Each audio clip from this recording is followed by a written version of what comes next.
संभोग यानी सेक्स को हमारे ऋषि मुनियों ने हमारे वेद ग्रंथों में बाकी सारे संस्कारों की तरह एक पवित्र संस्कार माना है दोस्तों। ये पति और पत्नी के बीच के अगाध प्रेम को दर्शाता है। ये हमारे मानसिक और शारीरिक स्वास्थ्य में इसका बहुत ही महत्वपूर्ण भूमिका होता है।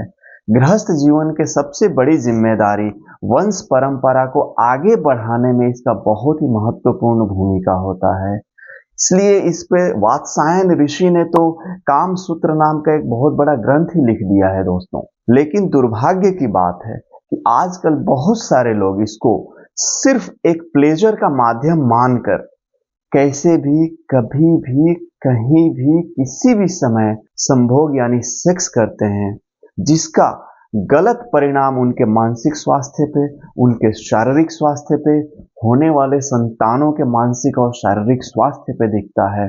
जिसका परिणाम ये होता है कि जो संतानें जन्म लेती हैं वो संस्कारी नहीं होती, वो आज्ञाकारी नहीं होती, जो ओजस्वी होने चाहिए, जो तेजस्वी होने चाहिए, जो वीर पराक्रमी होने चाहिए, जो दिमाग से तेज होने चाहिए, ब्रिलियंट होने चाहिए, इंटेलिजेंट होने चाहिए, वैसे नहीं हो पाते हैं।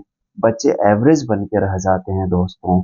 तो आज के इस वीडियो में हम लोग संभोग यानी सेक्स से संबंधित बहुत ऐसे सारे सवालों के जवाब जानेंगे, जैसे हमें कितने बार संभोग करना चाहिए, हमें कब संभोग करना चाहिए, संभोग करने का उत्तम समय कौन सा है, कौन सा ऐसा मौसम है, कौन सा ऐसा ऋतु है जिसमें हमें कितना बचना चाहिए, कैसे करना चाहिए। ऐसे ही बहुत सारे सवालों के जवाब इस वीडियो में हम जानेंगे दोस्तों। तो नमस्कार दोस्तों, निरोग रहने और दीर्घायु बनने की इस यात्रा में आपका स्वागत है। चलिए देखते हैं। पहला सवाल, हमें कितने बार संभोग करना चाहिए? इसका सवाल वाग्भट ऋषि बड़ा क्लियरली अष्टांग हृदय में बताते हैं। यदि मौसम खुशनुमा है, कलियां निकलने वाली हैं या फूल खिलने वाले हैं, मौसम बड़ा हसीन है, मौसम बड़ा अच्छा है, ठंडा मौसम है, जैसे कि आप शरद ऋतु से ले सकते हैं, शरद ऋतु, हेमंत ऋतु, शिशिर ऋतु और वसंत ऋतु तक, ये जो 4 ऋतुएं हैं, इनमें यदि आप संबंध बनाना चाहते हैं तो आपको 3 दिन के अंतराल पे आप संबंध बना सकते हैं अपनी पत्नी के साथ में। लेकिन यही बाकी के 2 ऋतुएं जब आती हैं, वर्षा ऋतु और ग्रीष्म ऋतु, इन 2 ऋतुओं में उन्होंने बड़ा क्लियरली बताया है कि आपको 15 दिन में एक बार ही अपनी पत्नी के साथ में संभोग करना चाहिए, संबंध बनाना चाहिए, सहवास करना चाहिए। और वो भी इस कंडीशन पे करना चाहिए कि आप यदि अपने आप को शारीरिक तौर पे हष्ट पुष्ट बना के रखा हुआ है, बहुत अच्छे समय से, बहुत अच्छे तरीके से, बहुत अच्छे भोजन करके आपने शारीरिक क्षमता को, आपने अपने शरीर को बहुत अच्छा बना के रखा हुआ है, और साथ में आपने अपने वीर्य को बहुत स्वस्थ बना के रखा हुआ है, आपने अपने आप को वीर्यवान बना के रखा हुआ है, कुछ वाजी कारक तत्व खा के, जैसे कि अश्वगंधा हो गया, शतावर हो गया, च्यवनप्राश हो गया, शिलाजीत हो गया, मक्खन मिश्री हो गया, इसे चीजों को खा के यदि अपने आप को वीर्यवान बना के रखे हैं, तभी आपको अनुमति है कि 4 ऋतुओं में, जो शरद ऋतु, हेमंत ऋतु, शिशिर ऋतु और वसंत ऋतु में 3-3 दिन के अंतराल पे आप अपनी पत्नी के साथ में संभोग कर सकते हैं, सहवास कर सकते हैं, संबंध बना सकते हैं। और बाकी के 2 ऋतुएं वो रूखे ऋतु होते हैं, उसमें गर्मी ज्यादा होती है, दिन कड़ा होता है, वो समय उतना अच्छा नहीं होता है, वो आपके शारीर पर, आपके मानसिक और शारीरिक स्वास्थ्य पर असर डालता है। इसीलिए उस समय उन्होंने बोला है 15-15 दिन के अंतराल आपको मेंटेन करना चाहिए। बावजूद इसके कि आप अपने आप को हष्टपुष्ट बना के रखे हुए हैं, आप अपने आप को वीर्यवान बना के रखे हुए हैं, तो इस चीज को आप समझ लीजिए दोस्तों।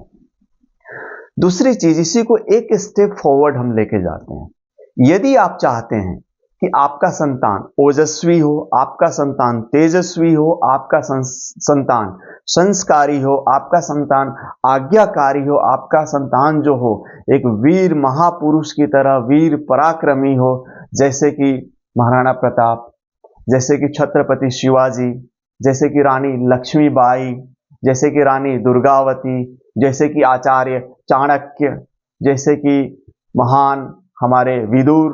यदि ऐसे दिमाग और शरीर से हष्ट पुष्ट और दिमाग से तेज बच्चे आप चाहते हैं, तो फिर आपको इतने फ्रीक्वेंसी आपको कम करनी पड़ेगी और कोशिश करना चाहिए कि महीना में एक बार ही आप संभोग करें। और वो कौन सा समय होगा आगे मैं बताऊंगा।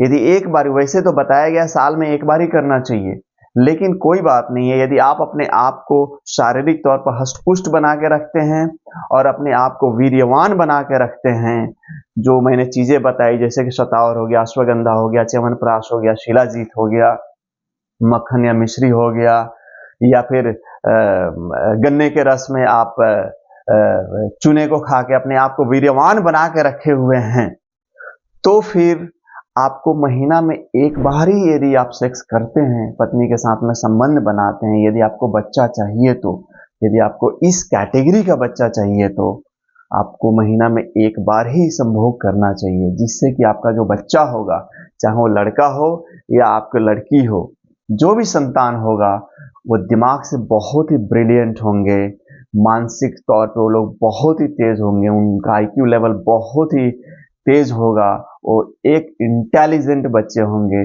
जो साहित्य हो, कला हो या विज्ञान हो, उस क्षेत्र में बहुत आगे, या रिसर्च हो, उस क्षेत्र में वो बहुत आगे जा सकते हैं। या फिर वो तेजस्वी, ओजस्वी, वीर, पराक्रमी बच्चे होंगे, जैसे कि महाराणा प्रताप और छत्रपति शिवाजी जैसे बच्चे वो पैदा होंगे दोस्तों। तो इस बात को आप ध्यान रखिएगा कि बहुत ज़्यादा, बहुत फ्रीक्वेंटली आपको नहीं करना है। यदि आप ओजस्वी, तेजस्वी संतान चाहते हैं तो इसके लिए आपको अपने आप को एक ब्रह्मचर्य स्वरूप में रखना पड़ेगा, आपको और आपकी पत्नी दोनों को भी। इस बीच में थोड़ा सा भी आपको अपने शुक्र धातु को छीण नहीं होने देना है, बचा के रखना है, और मंथ में एक बार ही संभोग करना है दोस्तों, तब जाके आपके बच्चे ऐसे बनेंगे दोस्तों। दूसरा सवाल, आपको संभोग कब करना चाहिए? जी हाँ दोस्तों, आपको संभोग कब करना चाहिए? तो इसके लिए भी बड़ा क्लियरली बताया गया है कि आपकी पत्नी का मासिक धर्म जिस दिन से शुरू हो रहा है, उस दिन को लेके अगले 9 दिन तक आपको संबंध नहीं बनाना है। आपको संबंध बनाना है 10वें दिन से लेकर 18वें दिन तक। आपके पत्नी के मासिक धर्म जब शुरू हो रहा है, उसके 10वें दिन से लेकर 18वें दिन के बीच में ही आपको संबंध बनाना है दोस्तों। इसके न आगे बनाना है न पीछे बनाना है। यदि आप इसके आगे या पीछे संबंध बनाते हैं तो आपके मानसिक और शारीरिक स्वास्थ्य के लिए भी अच्छा नहीं है, और आपकी पत्नी के भी मानसिक और शारीरिक स्वास्थ्य के लिए अच्छा नहीं है दोस्तों। ऊपर से संतान के मानसिक और शारीरिक स्वास्थ्य के लिए भी अच्छा नहीं है दोस्तों। तो इसीलिए आपको संबंध तभी बनाना है जब 10वां दिन, 9 दिन गुजर जाए, और 10वें दिन से लेकर 18वें दिन के बीच में ही आपको बनाना है। उदाहरण के तौर पे, यदि आज 1 तारीख है, 1 तारीख को आपकी पत्नी का मासिक धर्म शुरू हो गया, तो 1 छोड़िए, 1 से लेकर 9 तक बिल्कुल छोड़ दीजिए। 10 तारीख को आपको संबंध बनाना है, 10 से लेकर 18 तक दोस्तों। तो इस बात का भी आप विशेष ध्यान रखेंगे। तीसरा सवाल दोस्तों, संभोग करने का सबसे उत्तम समय कौन सा है? तो इसको भी बड़ी क्लियरली बताया गया है दोस्तों। संभोग करने का सबसे उत्तम समय रात्रि का प्रथम प्रहर है दोस्तों। 24 घंटे में टोटल 8 प्रहर होते हैं, 4 प्रहर दिन में होते हैं, 4 प्रहर रात्रि में होते हैं। तो रात्रि का प्रथम प्रहर जो है वो शुरू हो जाता है सूर्यास्त जैसे ही होता है तब से शुरू हो जाता है, और सूर्यास्त के बाद 3 घंटे, यानी कि मान के चलिए यदि सूर्यास्त 6 बजे हो रहा है दोस्तों, तो 6 से 3 घंटा 9 बजे तक, तो 9 बजे तक का फर्स्ट प्रहर होता है, पहला प्रहर होता है। इस पहले प्रहर में यदि आप अपनी पत्नी के साथ में संबंध बनाते हैं तो फिर आपका बच्चा तेजस्वी, ओजस्वी, बुद्धिमान, इंटेलिजेंट और मानसिक और शारीरिक तौर पे बहुत ही अच्छा होगा, और इसका आप लोगों के मानसिक और शारीरिक स्वास्थ्य पे बहुत अच्छा असर पड़ेगा दोस्तों। तो इस बात का भी आप ध्यान रखें। चौथा सवाल दोस्तों, कब सेक्स करने से, कब संभोग करने से, कब अपनी पत्नी के साथ में संबंध बनाने से हमें लड़का होगा। जी हाँ दोस्तों, आप इस चीज का यदि जतन करते हैं, ध्यान रखते हैं, तो आप जब चाहेंगे तब लड़का होगा, जब चाहेंगे तब लड़की होगी। तो पहले सवाल का जवाब देख लेते हैं कि कब संभोग करने से लड़का ही होगा। तो आपकी पत्नी के मासिक धर्म का 10वें दिन से लेकर 18वें दिन के बीच में आपको संभोग करना है, ये बात तो बिल्कुल क्लियर है। अब इसमें 10वें दिन से लेकर 18वें दिन के बीच में जो इवन नंबर है, जैसे कि 10 हो गया, 12 हो गया, 14 हो गया, 16 हो गया, 18 हो गया, ये जो दिन है, इस दिन यदि आप अपनी पत्नी के साथ में संबंध बनाते हैं तो 99% चांस है कि आपको जो संतान होगा वो लड़का होगा दोस्तों। तो इस बात का भी आप ध्यान रख सकते हैं। 5वें सवाल का हम जवाब देखते हैं कि कब हम संबंध बनाएं अपनी पत्नी के साथ में, कब हम संभोग करें, कब हम सेक्स करें कि हमारा जो संतान हो वो लड़की हो। तो इसके लिए भी बड़ा क्लियरली बताया गया है दोस्तों। आपकी पत्नी का मासिक धर्म जब से शुरू हो रहा है उसके 9 दिन तो आपको कुछ करना नहीं है। 10वें दिन से लेकर 18वें दिन के बीच में ऑड नंबर है, जैसे कि 11वां दिन ऑड नंबर हो गया, 13वां दिन ऑड नंबर हो गया, 15वां दिन ऑड नंबर हो गया, 17वां दिन ऑड नंबर हो गया। यदि आप इस दिन अपनी पत्नी के साथ में संबंध बनाते हैं तो 99% चांस है कि आपका जो संतान होगा वो लड़की होगी दोस्तों। तो इस बात का आप विशेष ध्यान रखेंगे। यदि ऐसा आप करते हैं तो आपकी जो संतान है कि लड़का है तो लड़की नहीं होगी, लड़की आप चाहते हैं तो हो जाएगी, लड़की है आप लड़का चाहते हैं और इस नियम को फॉलो करते हैं तो आपको लड़का होगा दोस्तों। तो ये बहुत ही वो रहस्य मैं आप लोगों को बता रहा हूँ जो प्राचीन रहस्य है और ये सब जगह नहीं मिलेगा दोस्तों। तो इस बात को विशेष ध्यान रखेंगे आप लोग। 6ठा सवाल दोस्तों, कब संबंध बनाने से हमारा जो बच्चा होगा पराक्रमी, वीर, महापुरुष, जैसे महाराणा प्रताप, छत्रपति शिवाजी की तरह बच्चा होगा। जी हाँ दोस्तों, तो इसके लिए आपको बाकी के नियम तो फॉलो करने ही है। आपकी पत्नी के मासिक धर्म से 10वें से लेकर 18वें दिन के बीच में संबंध बनाना है। इवन डेज में संबंध बनाना, जैसे कि 10वें दिन, 12वें दिन, 14वें दिन, 16वें दिन, 18वें दिन, इस 3 ही संबंध बनानी है। और वो संबंध आपको शुक्ल पक्ष जब होता है, जी हाँ दोस्तों, कृष्ण पक्ष और शुक्ल पक्ष, ये 2 पक्ष होते हैं। तो शुक्ल पक्ष में इवन डेज पर यदि आप संबंध बनाते हैं अपनी पत्नी के साथ में तो आपका जो बच्चा होगा शारीरिक तौर पर वीर, प्रतापी, पराक्रमी, महापुरुषों की तरह होगा, जैसे कि महाराणा प्रताप, छत्रपति शिवाजी दोस्तों। ठीक वैसे ही आपका बच्चा दिमागी तौर पे बहुत ही इंटेलिजेंट और बुद्धिमान होगा दोस्तों। यदि आप कृष्ण पक्ष में संबंध बनाते हैं, मतलब पत्नी के मासिक धर्म से शुरू होने से 10वें से लेकर 18वें दिन के बीच में, इवन डेज में 10वें, 12वें, 14वें दिन में कृष्ण पक्ष में यदि आप संबंध बनाते हैं तो आपका बच्चा दिमागी तौर पे बहुत ही शार्प, इंटेलिजेंट, कुशाग्र बुद्धि वाला ब्रिलियंट बच्चा निकलेगा दोस्तों। जी हाँ, यहाँ एक चीज समझ लीजिए, यदि शुक्ल पक्ष में आप बच्चा संबंध बनाते हैं तो वो जो बच्चा ठहरेगा, वो जो बच्चा पैदा होगा, तो 99% चांस है जो लड़का होगा वो वीर, पराक्रमी, शरीर से एडमिनिस्ट्रेटिव जो एक पावर होता है, जो आईपीएस बनते हैं, सेना में कमांडर, जनरल, मेजर जो लोग बनते हैं, उस टाइप का बच्चा होगा। वहीं कृष्ण पक्ष में जब आप संबंध बनाएंगे दोस्तों तो वो बच्चा दिमागी तौर पे बहुत ही ब्रिलियंट होगा, आचार्य चाणक्य बनेगा। वो साहित्य के क्षेत्र में, कला के क्षेत्र में, विज्ञान के क्षेत्र में, रिसर्च के क्षेत्र में वो बहुत बड़ा नाम करेगा दोस्तों, जैसे कि आइंस्टीन, न्यूटन, हमारे अब्दुल कलाम आजाद जैसा वो बच्चा बनेगा।